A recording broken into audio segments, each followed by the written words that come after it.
What's up, everybody? You know, we like to bring on top producers from all over the country, and this one so happens to be coming from Dayton, Ohio. What's up, Andrew? OH, baby. Hi, yo. So let me ask you this. How did you feel with the NCAA tournament coming up in your Dayton Flyers? What were they, number one or number two? What were they at? They had a number one seed, Yeah. and I think there were four. It's just it's a shame, as a former Flyer, I played there, and this was like our opportunity with the number one, basically player of the year, and we had Toby Toppin, that Right. basically was just amazing. So I don't know that we're going to have that opportunity again anytime soon. Yeah, no, that was really cool to watch. I was watching it the one day. I remember I was on the bike and I was seeing them playing. They were taking down like a top team, and I was sending you pictures like, "Are you seeing this?" You're like, yeah, I've been seeing it all year. Yeah, but it's crazy. Yeah, like you said, you're a former Dayton Flyer yourself, right? You played a little basketball there. I did, yeah. I played for the Flyers for 4 years and had a great career and it was awesome. I don't know if anybody follows the Flyers, but it truly is one of the magical places in the country as far as fan support, and the arena is top notch. So it's from a smaller college. It's one of the better ones to play for. Yeah, no, I remember I went out with you and some of your Dayton Flyer buddies the one time, and it was the one time I felt really short in my life, and I'm looking up, I'm like, so this is how everybody else feels, Yeah, exactly. You better put your boots back on. We're coming back at you, putting bait trips. I love it. Get it in the books. Yeah, it's in the books. Okay, I was curious with everything happening nowadays. I don't know if it was gonna be happening this year. Oh no, we're in, man. It's the first weekend of August, so make sure you're there. Right, first weekend of August. All right, looks like it'll be the 65 hard because that's a week before it. So we'll be cutting it a little short there.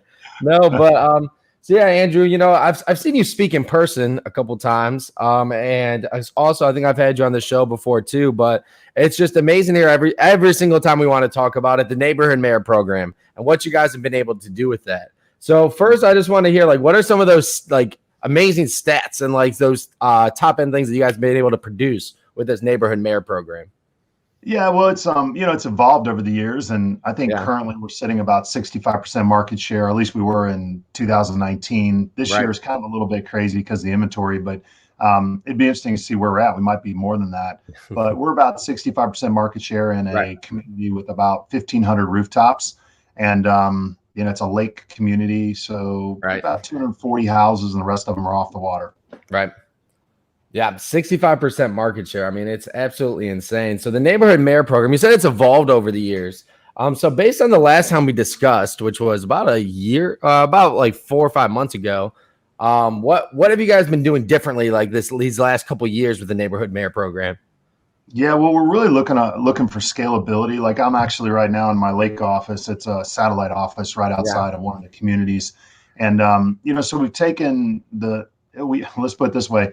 There are certain things that work in certain communities specific, and then there's others that are universal that scale really well. Right. And so we've doubled down on the things that really work. For example, in Lockengren, which is our original community that we kind of prototype and test everything out.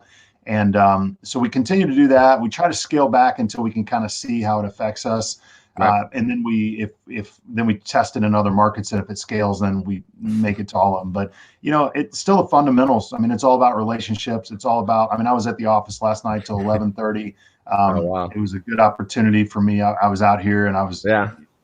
We live in Dayton, so this is about 35, 45 minutes away, and the kids were busy, so I just kind of cranked it out, and I literally went around and updated my database manually by checking to see who exactly is living in each waterfront home. Wow. What their phone numbers are. I was making calls this morning. I was back at it this morning, making those calls saying, hey, listen, I haven't talked to you in a while. Would you like to come to our event this weekend? By the way, what's your email? What's your updated email? How you doing? So there's not a lot of magic to it. The fundamentals are there, but you have to grind it out. And then there's not many other people that you can hire to make those kind of phone calls to get the data that's going to then go into your database for your audience. Right. Well, and like you said, just building those relationships throughout the community. I think that's one of the staples of being the neighborhood mayor and staying in front of your audience there. I know something that you were talking about before is these events that you do off the charts. And I know you always say when it comes St. Patrick's Day, we got to stop by. I've seen the snaps, I've seen the videos of your guys' St. Patrick's Day party. It looks like you said, off the chart. So why don't you tell us about some of these events and like the coordination and everything that goes into some of these events that you put on? So basically, we break down our neighborhood mayor events into 3 different categories, and it's 3 different levels of people that are looking to go in and dominate a neighborhood. Right. You've got your mayor candidate. That would be somebody that's going into a neighborhood for the first time that has less than 10% market share, not a lot of awareness. People don't know you. So those events that we do in those neighborhoods are going to be, number one, they're not going to spend a lot of resources for money, but they're going to spend more time resources. So let's say that you wanted to dominate your neighborhood in Cleveland, and you don't have many listings at that point. We're going to teach you how to, walk the neighborhood, the flyers, the Kona Ice events, the things like that aren't real expensive, the block parties, the pitch-ins. So you're not spending a ton of money, right? Because you don't have a lot of cash to spend on it yet. And then the second level is your I guess it'd be your mayor, first term mayor is what we call it. That's a person that, they've got 10% market share or better, market awareness. People recognize that you're one of the players in the neighborhood, but you don't dominate it yet. And you're starting to, and those are just another level of events. And then the third level is your incumbent, and that's mayor incumbent, which is when you dominate a market and you're doing the. So to answer your question, what we're doing now is that we have 4 major events a year, 1 a quarter. And when we have 400 plus people that would attend an event, and then we try to use that also it doubles as our sphere of influence. So this is one of many neighborhoods we work in. So we will then take our VIP program, and depending on the level of individual of their influence in our VIP program, they may be invited to one of these particular neighborhood mayor events. Like, for example, this weekend, we normally would have our 4th of July fireworks, where we'll have about 10,000 people show up to one community. We shoot fireworks off the dam, and it's crazy. We might invite, our top level people of our regular sphere of influence that aren't even related to that particular neighborhood. So they all blend together in terms of they roll up. So you can use, what you guys deal with every day, and what your master's at is content, is delivery of content to an audience. Well, think of your neighborhood as your one segmented audience, but that doesn't mean that the content you're providing them doesn't scale for other avenues or venues. Right. And I think it's smart, like you're saying, when you're first starting out, you're more so leveraging your time than your money when you're putting on these neighborhood events, right? Correct. Yeah. And so my next question would be, you said you had, was it 10,000 people at one of your events? Was that what you just said?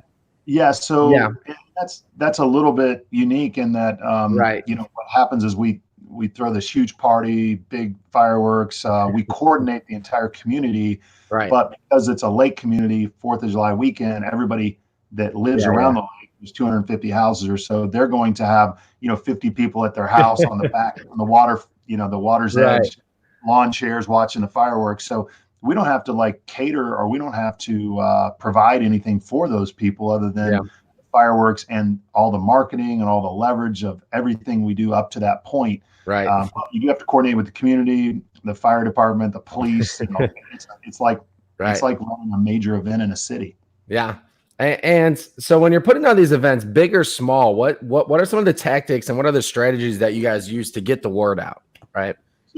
So you got to think of them as 3 parts. You have the content, which is the information about the event. You have the audience, which we can talk about here, like who you're going to tell, and then you have the delivery system of how you're going to deliver it, right? And you have to have the audience is obviously your database, but more importantly, private Facebook groups are probably our most effective way to communicate with our community. And so let's give you an example. Let's say that we're going to have an end of the year Kona Ice party for kids after school, last day of school party in the summer. So this would be kind of a simple one.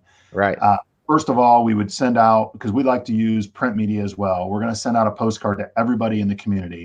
And we're going to have the message on the front, maybe a picture of the Kona Ice truck with, our logo. Hey, come by, stop by, whatever. Make sure you go to our private Facebook group for the details of that event. So what we're doing is we're using the print media to drive traffic back to the private Facebook group where we're going to put the nitty-gritty stuff. So the content is the event. The content is delivered to the Facebook group and through print media, and it could be, advertising in the Homes Book or whatever you do. But it's kind of like a land, air, and sea kind of attack. So you're hitting them up on Facebook. You're hitting them up on your email database if you have that. If you're talking to somebody that week and you're prospecting, that's probably going to be a conversation, a topic. Hey, listen, it's Andrew. I just wanted to let you know if you have any grandkids coming around this weekend, we're having this, Kona Ice event. Oh, by the way, Colombo close before you hang up is who's the next person that's going to sell your house? The market's hot, So again, everything's led with a event notification. Back of the postcard is going to be Andrew Gaydosh and Associates, something specific to our real estate brand. And then you have the event, and then you have the audience. So it's kind of unique how you have to kind of all those things go together, and you can't have one without the other. All three have to be very seamless together. That last point is very crucial. As far as I'm getting a little feedback on your end. Did you change something with your mic? Okay, it's gone. I don't know if you just did something. All right, well, it's gone. No, but with that being said, I mean, like you were saying, it's every approach is very important in this, right? You can't just have one and expect to have the turnouts that you guys do. You got to make sure that you're hitting them on all different fronts. And I know something personally that is one of my favorite Andrew Gaydosh and Associates. I guess you could say accessories, the double bubbles that you guys have. Oh, yeah. Those double bubbles that you have, that was ingenious the way that those can get in every household, and everyone's going to continue to use them. So why don't you just talk about some of the different ways that you do brand yourself and allow the community to have these great items as well? Yeah, so there's two things that we use consistently throughout all our communities, and those are backpack coolers. Which are amazing because the shelf life is great and everybody loves them. You go to a party, like I was at the pool. We went to the pool in Yankee Trace, which is a development over in Dayton. We hosted a little happy hour on Friday night there. It wasn't much other than, hey, listen, we got online. We did a late Facebook Live. Hey, we're going to be there. Show up. We're going to order some pizza. It was really simple to do. Sometimes people they think too much about these events and they try to overthink them. Just do anything and it's going to work. But we showed up and literally there was about 15 backpacks there. People, I couldn't find my beer. I'm looking through everybody else's cooler. They all look the same, right? So, but the coolers are huge. If anybody wants where to get those, they're under $20 or right around $20 a cooler. They're the best gift you can give out. Contact me. Go to Neighborhood Mayor on Facebook, private Facebook group, or basically you can get my contact information. So that's one way. And then the double bubbles are these little hourglass shot glasses that everybody loves. And it's become kind of a little bit of a local drink in all the neighborhoods that we do, where you put a little mixture on the bottom and a little alcohol on the top. And we've got our name on them. It's blown plastic and people love them. They can't get enough of them. Yeah, the double bubbles are perfect, guys. Let me tell you what, because it's like you got, what is it? Like the bubble at the bottom where you put the shot in, and then you got the bubble at the top where you put the or is it the other way around? It's the other way around. Okay, yeah. Maybe that's why I was making the faces I was making when we were in Key West. I was doing it all wrong. I was taking the soda first and then the shot. That's not what you do. Yeah, that's exactly right. Yeah, but like you were saying too, it's like you make these products, you make these not even products, you make these accessories, these things that you're able to hand out. They're specific to your neighborhood too. Like you were saying, everybody that's going to the lake, they're always going to need a cooler, right? So it's something that they're going to continually use over and over. It's not something that you give them like, oh yeah, this is cool, and it goes in the back of their closet. The coolers, you're in a lakefront community, people are always using them. So it really makes sense. So yes, coolers are a great gift, but you have to also think of all the other, if you're in a different neighborhood, maybe you have something else that you can give them that they're going to continually use over and over again. Yeah, you really have to think about this. This goes pretty deep. If you're looking to create a net or really a culture in a neighborhood is really what you're trying to do. You're trying to be the person that helps connect all the people. So our tagline is bringing neighborhoods together. The idea is that people know when they deal with us, they're going to be connected. They're going to be the in crowd. They're going to know what's going on. They're going to know when the events are happening, or know what the best deal is in the neighborhood from a real estate perspective. Well, if you're giving a gift, and let's say you give a Cutco, which is great. I mean, we give Cutco every once in a while, but that's going to be kind of specific to your kitchen. Well, our philosophy is, why not give a gift that also everybody else sees? Right. And they're like, hey, how do I get a cooler? Well, you got to call Gaydosh. Well, who's Gaydosh? And the next thing you know, it's game over. So it's a really good, it's a good twist to it, to also be part of the I don't want to say the in crowd being the cool kids, because that's not what I'm talking about, but the in crowd being in the know with what's going on in the neighborhood. Right. Well, when you see a 5 out of 6 people or 5 out of 8 people with an Andrew Gaydosh and Associates cooler, you're gonna be like, where'd you get that? You're gonna start to wonder like where people got that from. Right. So like you said, it's not really the in crowd, but it's natural. If everybody else has the cooler, I want to know where you got that cooler from. Yep. So I think that's a really smart way of doing things. And then you always talk about your Facebook groups, and I think that's a hot topic, especially with Corona and all of this happening. Everybody wants to go digital. Everybody wants to go social media. So talk to me a little bit about how you grew your Facebook group and where you really just got started with it. Yeah, I mean, I think that I recognized pretty early that if I wanted to get everybody's attention, I need to have to go live.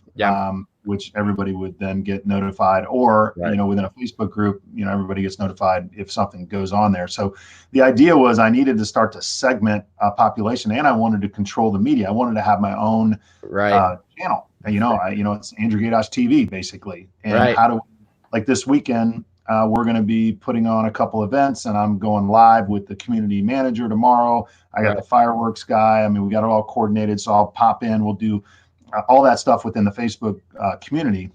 Right. The challenge with the private Facebook groups is just much like with Nextdoor. It's really the same principle, that you have 10% of the population that's going to be the naysayers that are going to get on there and kind of create problems. So within a Facebook group, you have to be aware that the moderation is a job, and you have to set some real strict rules from the beginning, like only positive stuff, whatnot. So that's a challenge, but it's still the best way to get out and get the message out, and to be part of the community, and not always be talking about our real estate home. Our philosophy is 4 posts for every real estate specific post. Try to get that effect, and then and then we're just going to get more views and interaction. Right.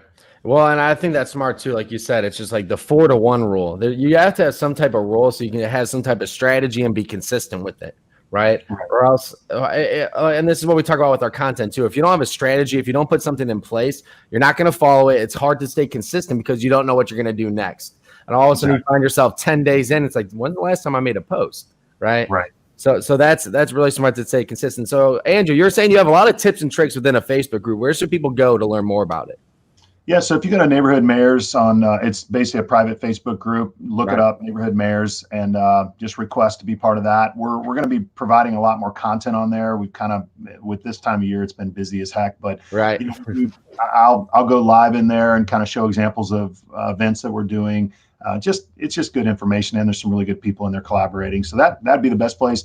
You guys can always go to andrewgaydosh.com, get a hold of me that way, and I'd be more than happy to help you guys out in anything that you need to. Yeah, before I let you go, you guys created your own song for your community, didn't you? We did. Yeah, Talk to me about that process a little bit, because I remember when I was we were looking up some music, and I'm like, this guy created his own music for his own soundtrack for his own city.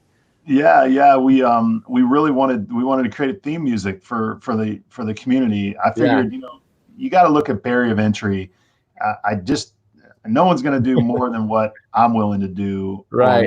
Hard as I'm willing to do in any community, and especially those that we're already in, because I'm going to defend that pretty heavy. So to actually hire an artist, commission them to write the song. Right. It was a beat they already had. I heard it. I never knew who the band was. They're awesome. So basically, I just called them up, say, hey, listen, I want to change your lyrics. I want to write my own lyrics to it, but I want you to compose it, and I want to purchase the rights for marketing. And we did that, and it's been awesome. I mean, the people in the community have kind of adopted it as their theme song, and it's good. But it's also in line with what we're doing, right? That's going to work in a lake community because we're selling the dream. It's like a Jimmy Buffett song. That's the point of it. And our other communities, it's other things like family, it's golfing, it's whatever you can kind of come up with. Right. But that you find something that might work, be bold, go outrageous, take a risk, and that's kind of how we've gotten on top of those communities. So I might have a special treat for us here. So I just pulled up the Lake Lockengrin. So we're gonna play the music video here. I'm gonna call it a music video because that's what I look at it as. There you go. I need an update. All right, you ready for this, guys? Oh God, that's funny.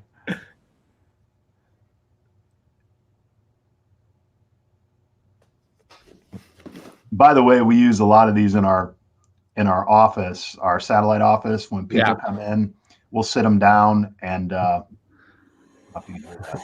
watch this with you. Yeah, we put them in there, and then it's always, hey, he's finishing up a phone call, so we'll wait 3 minutes, let them sit there and watch the video so they get out. Right.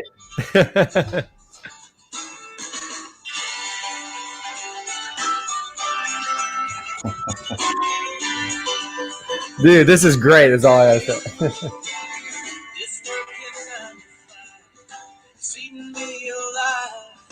Got to find a place in the summer sun. Yeah, man. I need to write an updated version. Double bubble. Shout out. That's the original tiki bar back in the day. But those are kind of, we kind of feathered in a bunch of our. Yeah. I've got an updated one. I got to get you. That's an older one. Oh, really?